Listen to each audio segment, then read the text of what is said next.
How would the question is going to be, how would the levy benefit the future education for our students? I'm going to let Ms. Bolton handle that because she deals with this particular topic and issue daily, and then me and Alice can kind of bring up the rear. We'll season it. Yeah, we'll There season you it. go. Yeah, I'll meet yeah, potatoes. we'll season it. But I like her explanation of how that, and I'll keep it practical with my response. As everyone could possibly imagine, if we're on the ballot, the last thing we would want to have happen is also be on the ballot a request for additional funds for our district and our students. But we came to grips with that, and we decided 6-1, there's 7 members of the board, that we would ask for what is called a permanent improvement levy. And the permanent improvement levy is permanent. It also is for items that have a shelf life of 5 years or more. Right. It is not an operational levy, although the money that it will generate will serve to relieve part of our operational budget, particularly the $14 to $20 million a year we have to spend on maintenance of our brand new wonderful buildings. Right. The rest of that money is meant to not only embrace the National Common Core curriculum, but the rest of that is to start to end the digital divide. The rest of that is to buy textbooks that are K-12 in a whole curriculum piece. That kind of purchase costs $7 or $8 million a year, and replacement of textbooks cost about $1 million a year. We do not have a textbook for every child in our district, and that's a problem. We do not have equity in our technology in our district, and that's a problem because many of our children go home to a house without technology. And that's a major problem as we get them ready for the future. So what this permanent improvement levy would do is it could generate as much as $50 million a year permanently, but it probably will generate around $47 million because that's sort of the percentage of collection. And what we would be able to do is have not only our $500 million budget, our budget is bigger than the city's budget. Our budget would have its general fund money, but then it would also have a capital budget. And most budget folks know that you must have a capital budget because it's not about operations. Instead, it's about planning. How will we refresh or replace those 16,000 computers? How will we buy, how can we, let's say the suburbs. Suburbs probably have every 5 years a curriculum refresh and revision. We don't do that in Cincinnati. We can't afford it. So these will be monies that would be spent, and of the 47, it probably is somewhere around more than half of those dollars would be things that we could buy to equalize the opportunity for our children when they not just compete against the suburbs, but when they're competing against Singapore. It's global. So that's how we would be using it. And we're in favor of it, and we've been very gratified at the endorsements we've been receiving from the labor community and the faith community. But it's a tough sell in these very difficult times, and we know it. But can I attach a supplemental response to the question?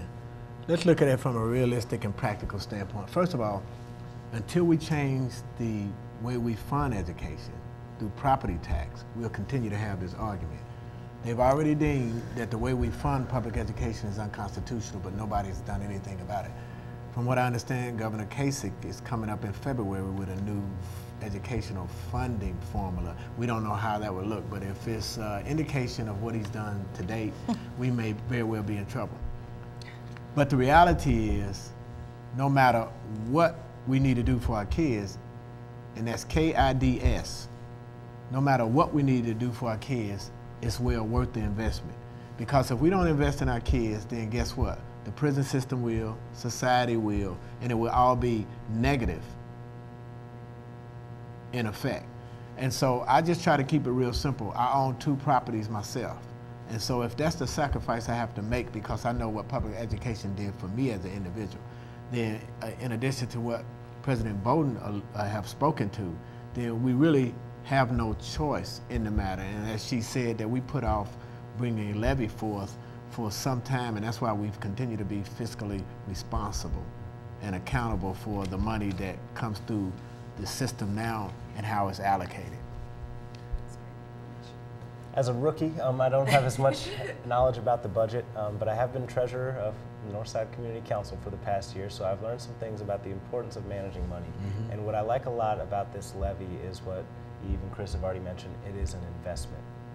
It's an investment. The money will be used to buy things that will last for longer than 5 years. It's mandated. So you don't have to worry about money being thrown away because it must be spent intelligently. And I trust that the superintendent knows what she's talking about when she says that we must pass this levy, and the treasurer as well. So I trust the individuals in power, and I look forward to scouring that budget once I get in office. One thing we should add also that is of interest, I think, and it's been in the news recently, and that is that we are facing a $30 million deficit this coming school year. Not because we've spent wildly. Indeed, our last 3 budgets have been flat. Indeed, the reality is our 6 unions have not had a base increase for 3 years. We've been very fiscally responsible. Our unions accepted a 20% amount to be paid for benefits, larger than what Kasich is even insisting on in these very unusual commercials that he's putting forward regarding SB 5. So we've been very fiscally responsible, but what's happened to us is that both the state and the county and the city and Duke Energy have taken money away from us. So bad is this that we have to keep $7 million in abeyance in case Duke Energy wins its appeal because they said they paid too many taxes to us. So bad is this that the county that we helped bail out regarding the stadiums and gosh knows what else bad deals they've engaged in. Matter of fact, the stadium deal was judged by, I think it was Business Week, the worst stadium deal in the United States of America. But the county not only did all the stadium piece, which is about tax abatement, but they've now created a land bank. That's going to cost us $1 million a year. The city actually wrote in a 3,500-page budget one sentence that excluded us getting back taxes on the convention center to the tune of $7 to $11 million. And the other reality is the state, under the governor, has reduced our funding because he's accelerated the reduction of tangible personal property. And what will happen is from 2008, when we took office, to 2015, our district will have lost a cumulative amount, conservatively speaking, and this doesn't necessarily even count not the city no longer paying for crossing guards, the city not wanting to pay for nurses, but we will have lost $175 million between 2008 to 2015. So it's not that we've been spending wildly, it's not that our unions have gotten sweetheart deals, far from it. And the reality is other entities that are in big trouble have basically decided to get out of trouble on the backs of our kids. That's why she's the president. Right. And because she has a handle on the system. But I want to interject one other thing, and part of that would be that this wouldn't probably be a conversation if we was living in economic stable times.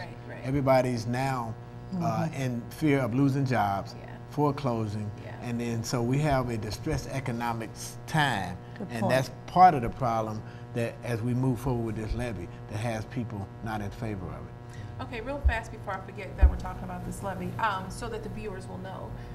Issue 32, is that the same as the PIL levy?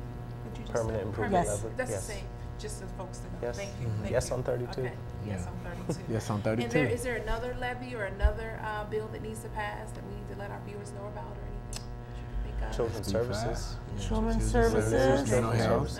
Health. SB 5, no to SB 5. And we need to see about repealing SB 5. Which is no on issue 2. No on issue 2. No on 2. No on 2. They confuse them. So. Oh, they try, exactly. They do that. It's systematic. I seen Senate Bill 5. I thought it was just still Senate Bill 5. So exactly. no on issue 2.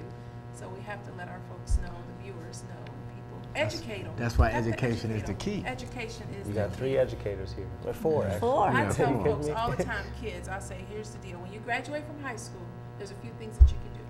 You can go to college, go to vocational school, military. There's nothing else in between. Where else you gonna go?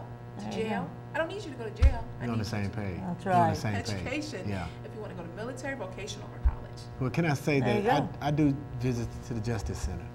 And sometimes I'll go in pods on Sunday and I'll see a group of young men, about 15 to 20. And the one commonality, they all look youthful. So I'll ask, how many of you are products of Cincinnati Public School? Most of the time, it's probably like 90%. Then I'll ask, how many of you finished school?